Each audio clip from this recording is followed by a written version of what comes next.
राम राम जी, नमस्कार। आज की वीडियो बहुत ही बढ़िया होने वाली है, तो सभी दर्शकों से मैं रिक्वेस्ट और निवेदन करना चाहूंगा, जितना उसका इस वीडियो ने साथ के साथ शेयर जरूर करें और कमेंट करके अपनी राय जरूर दे। तो इलेक्शन का टाइम है और 25 महीने हरियाणा के अंदर वोटिंग होनी लोकसभा चुनाव की, और राहुल अत्री मेरे साथ मौजूद है जो हरियाणा खबर 18 चैनल से है। भाई साहब, सबसे पहले तो आपका चैनल पे स्वागत है। बहुत बहुत धन्यवाद रवि भाई, आपने मौका दिया चुनाव की बातें करने के लिए। आज हम यहाँ बैठे हैं। बिल्कुल बिल्कुल। जैसे मोदी जी और अमित शाह की हरियाणा के अंदर रैलियां होने वाली है, जिनमें से दो रैली तो आज है, एक गुहाना में और दूसरी अंबाला में मोदी जी की। हाँ, तो हरियाणा के वोटरों पे कितना असर पड़ेगा? जो ये बड़े नेता आने लग रहे हैं रैली करने के लिए, खुद मोदी भी देश का प्रधानमंत्री रैली करने के लिए आने लग रहा है, तो कितना असर वोटर के ऊपर पड़ेगा? देखो रवि भाई, लगभग 1.5 महीना 2 महीने पहले बीजेपी ने अपने प्रत्याशी घोषित किए थे। बिल्कुल। हरियाणा के अंदर 10 की 10 सीटों पर। और जब से ही वो चुनाव मैदान के अंदर हैं, बिल्कुल अपनी लगातार मेहनत करके कोशिश जारी है। लेकिन अगर मैं कांग्रेस की बात करूं, कांग्रेस ने लगभग 25 दिन पहले, वोटिंग से 25 दिन पहले अपने प्रत्याशी घोषित किए थे। बिल्कुल बिल्कुल। कांग्रेस के मुकाबले बीजेपी के प्रत्याशियों के पास बहुत ज्यादा समय बचा था, बिल्कुल, प्रचार करने के लिए, प्रसार करने के लिए, अपने वोट मांगने के लिए। बिल्कुल। लेकिन जब अभी 7 से 8 दिन बचे हैं, तो इस समय में मोदी जी और अमित शाह की रैलियां अभी धड़ाधड़ होने वाली है हरियाणा के अंदर। बिल्कुल बिल्कुल। अगर आप ये पूछ रहे हो कि कितना असर पड़ेगा वोट बैंक के ऊपर, भाई कितने वोट बैंक बढ़ेगा बीजेपी का, बिल्कुल, मुझे लगता है जो वोटर्स हैं उनके दिमाग में फिट हो चुका है कि हमें किसके वोट डालने हैं। बिल्कुल। या वो बीजेपी के हों, या वो कांग्रेस के हों, या वो आम आदमी पार्टी के हों, या फिर किसी पार्टी। क्या इन रैलियों से असर नहीं पड़ेगा? मैं वही बात बता रहा हूँ आपको, वहीं पे आ रहा था मैं भी। दिमाग में फिट हो चुका है। बिल्कुल। अब असर पड़ेगा भी तो 1 या 2% पड़ेगा। बिल्कुल। क्योंकि हरियाणा के जो लोग हैं, अगर मैं 2 सीटों को छोड़ दूं, गुड़गांव और फरीदाबाद, वो थोड़ा शहरी सीटों में आती हैं। बिल्कुल। जो 8 सीटें हैं वो ग्रामीण एरिया में बहुत ज्यादा आती हैं। बिल्कुल। जो इस साइड का एरिया है हरियाणा का, गुड़गांव फरीदाबाद छोड़ के, और जो प्रॉपर हिसार, जींद, कैथल, करनाल और जो क्षेत्र का एरिया, जो इसके पास जितने भी लोकसभा क्षेत्र हैं, बिल्कुल, उनमें बीजेपी फंसती हुई दिखाई दे रही है। बिल्कुल। वोट बैंक उनका 2019 के मुकाबले काफी नीचे है।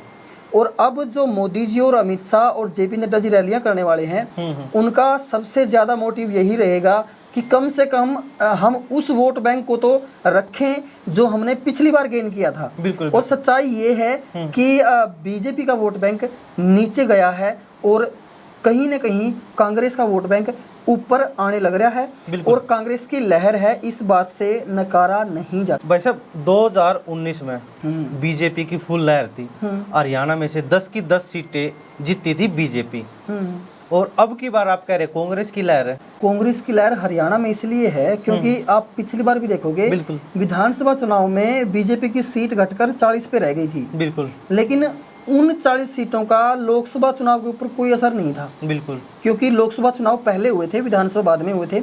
लोकसभा में 10 सीटें जीतने के बाद भी बीजेपी विधानसभा में 40 सीटों के ऊपर आ गई थी, और 2014 में 63 सीट हासिल करी थी, पूर्ण बहुमत से सरकार चलाई थी। अब जो लोग हैं, जो वोटर्स हैं, कहीं न कहीं मनोहर लाल खट्टर जी के प्रति नाराजगी, किसान आंदोलन, और जो भी सरपंचों के खिलाफ जो भी धरना प्रदर्शन हुए, सरपंचों ने जो धरना प्रदर्शन किए हैं, आशा वर्करों ने जो धरना प्रदर्शन किए हैं, युवाओं ने, बेरोजगारों ने जो धरना प्रदर्शन किए हैं, उनका असर कहीं न कहीं बीजेपी के वोट बैंक के ऊपर पड़ रहा है। इसलिए लोग कहीं न कहीं इस बात की तरफ इशारा कर रहे हैं कि हमें बदलाव की जरूरत है। बिल्कुल बिल्कुल। और इस बदलाव का जो एक पैमाना है, जो एक आपने एग्जाम्पल देखा है, हरियाणा के गाँवों में बीजेपी के प्रत्याशियों की विरोध की जो खबरें हैं वो लगातार सामने आ रही हैं। बिल्कुल। यहाँ से और लोग ये भी देख रहे हैं कि हमें चुनना किसको है।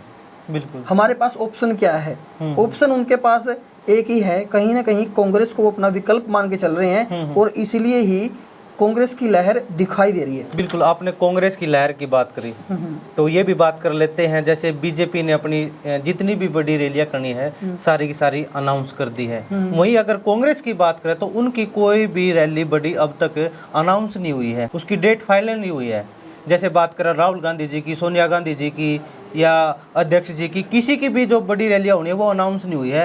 क्या लग रहा है, उनसे कुछ वोट बैंक इनका घटेगा? आप लहर की बात कर रहे हो। देखो, मैंने लहर की बात करी है, लहर का मतलब ये नहीं होता कि वो जीत ही जाएंगे। बिल्कुल भाई टक्कर में आके खड़े हो गए हैं। 2019 के मुकाबले कांग्रेस आज बीजेपी के साथ टक्कर में खड़ी है।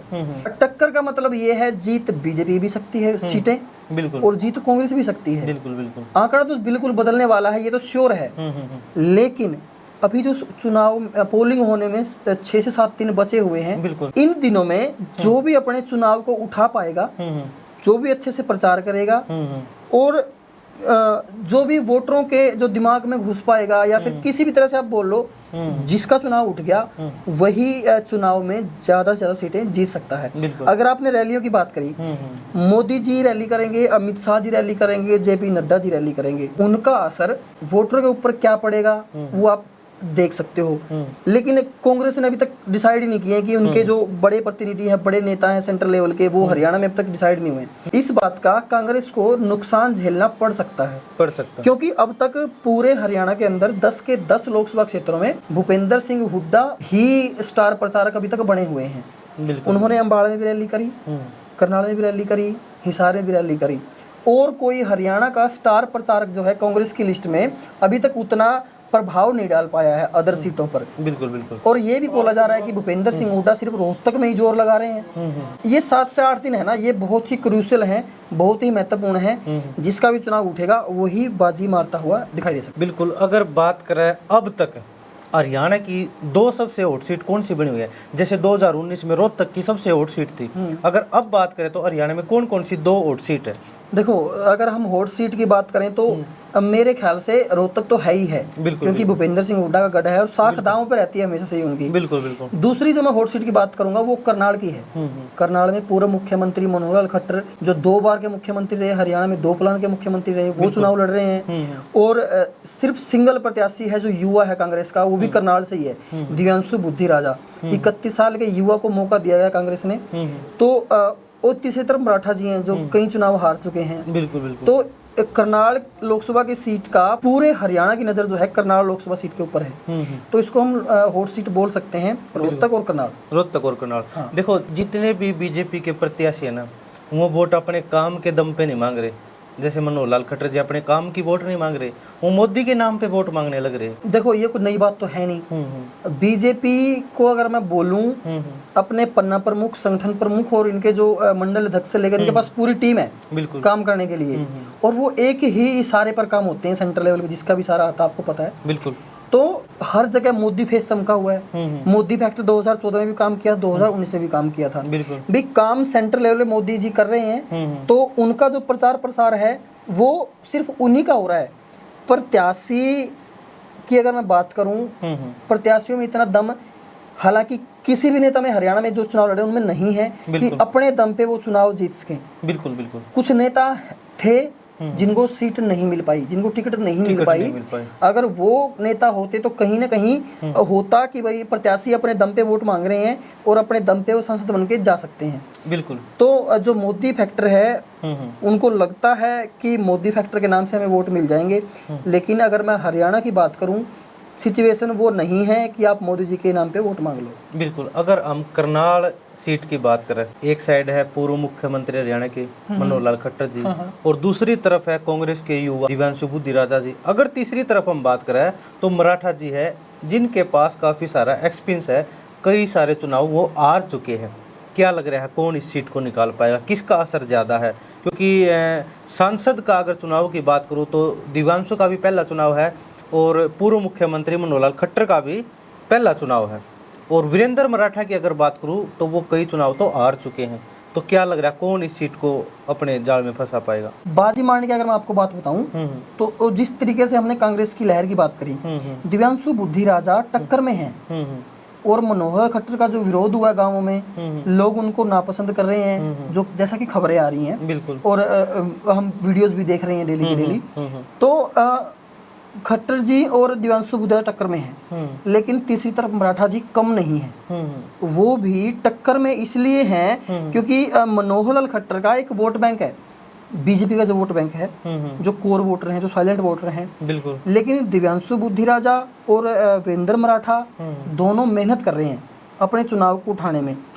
ऐसा ना हो कि बुद्धि राजा और मराठा जी आपस में लड़ते रह जाएं और मनोहर लाल खट्टर जी अपनी सीट निकाल जाएं। और ऐसा भी तो हो सकता है, ऐसा भी तो हो सकता है खट्टर और दिव्यांशु की टक्कर हो जाए, बीच में से सीट निकाल के ले जाए वीरेंद्र मराठा। देखो संभावनाएं किसी भी तरह की हो सकती हैं, लेकिन आज का जो माहौल है दोनों टक्कर में खड़े हैं, मराठा जी और अपने दिव्यांशु बुद्धि राजा जी। बिल्कुल। और जो खट्टर जी हैं वो अभी भी सेफ जोन में लग रहे हैं। दोस्तों आपने विचार सुने इस वार्तालाप के, आपके क्या कुछ विचार है एक बार कमेंट बॉक्स के थ्रू जरूर बताएं और वीडियो न करियो सबसे ज्यादा शेयर। जय हिंद जय भारत।